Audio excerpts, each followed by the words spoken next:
Imaginez une jeune femme discrète, au sourire rassurant, évoluant dans les couloirs aseptisés d'un hôpital. Lucy Letby, née le 4 janvier 1990 à Hereford, en Angleterre, était une infirmière néonatale, un métier où la compassion et la douceur sont des vertus cardinales.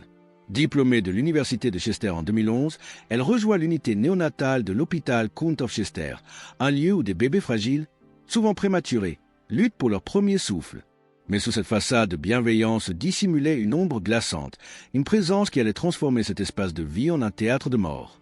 Entre 2015 et 2016, une vague silencieuse mais implacable s'abat sur l'unité. Les nourrissons, ces petites âmes vulnérables, commencent à s'éteindre les uns après les autres, bien plus souvent que la normale. 15 décès en une année, soit plus du double de la moyenne habituelle. Les médecins, perplexes, convoquent des experts, des consultants médicaux pour scruter les dossiers, analyser les circonstances. Et là, un détail troublant émerge. Lucy Letby était présente à chaque fois. Pas une coïncidence anodine, mais un fil rouge sinistre lié à ces tragédies. Au départ, rien ne l'a trahi. Pas de preuves directes, pas de témoins.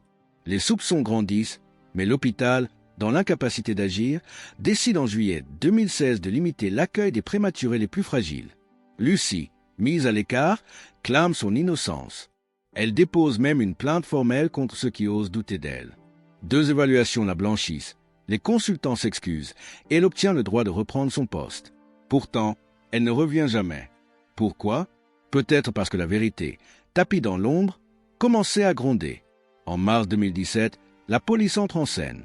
Les statistiques parlent d'elles-mêmes. Dès que Lucy est écartée de l'unité, les décès s'effondrent.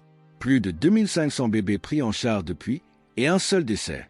Les enquêteurs creusent, fouillent et en juillet 2018, une perquisition chez elle livre un indice glaçant, une note manuscrite. « Je suis une personne horrible », écrit-elle de sa main tremblante. « J'ai choisi ôter leur vie. Je ne mérite pas de vivre. » Des mots qui lancent la culpabilité, mêlés de désespoir et d'une étrange fascination pour son propre noirceur. Elle se décrit comme une âme damnée, une meurtrière choisie par une force mystérieuse, à la fois bourreau et victime de ses pulsions. Le 10 octobre 2022, le procès s'ouvre. L'accusation est implacable. Lucy a tué en injectant de l'air dans les veines fragiles des bébés, en leur administrant de l'insuline ou en les suralimentant. Des actes froids, calculés, exécutés avec une précision médicale perverse. Une mère témoigne, la voix brisée. En août 2015, elle trouve son jumeau prématurément hurlant, du sang autour de sa bouche. Lucy la rassure calmement. Mais selon l'accusation, elle est venue de lui enfoncer un tube dans la gorge et de lui injecter de l'air. L'enfant meurt quelques heures plus tard. La défense crie à la conspiration, évoque des erreurs médicales collectives. Mais les preuves s'accumulent. 32 000 pages de dossier, 300 témoins, un puzzle macabre où Lucy est la pièce centrale. Le jury délibère pendant des semaines. Le 8 août 2023, les premiers verdicts tombent. Le 18 août, elle est reconnue coupable de cette meurtre et cette tentative de meurtre. 7 bébés et 5 garçons, 2 filles arrachées à la vie par celle qui devait les protéger. Une campagne cruelle, calculée et cynique, selon le juge James Goss. Le 23 août 2023, la phrase est historique.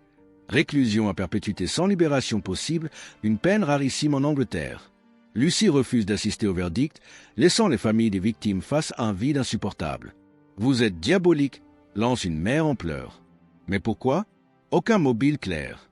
Une vie sociale banale, des amis, des vacances, rien d'anormal.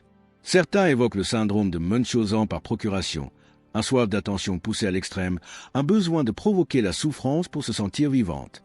Elle envoyait des cartes de condoléances aux familles, photographiait ses trophées avant de les afficher, rôdait près des parents en deuil comme attirée par leur douleur. Lucy Letby, l'infirmière au visage d'ange, est aujourd'hui un nom gravé dans l'horreur, la pire tueuse d'enfants de l'histoire moderne britannique. Mais ces derrière crimes, une question persiste. Qu'est-ce qui transforme une soignante en monstre?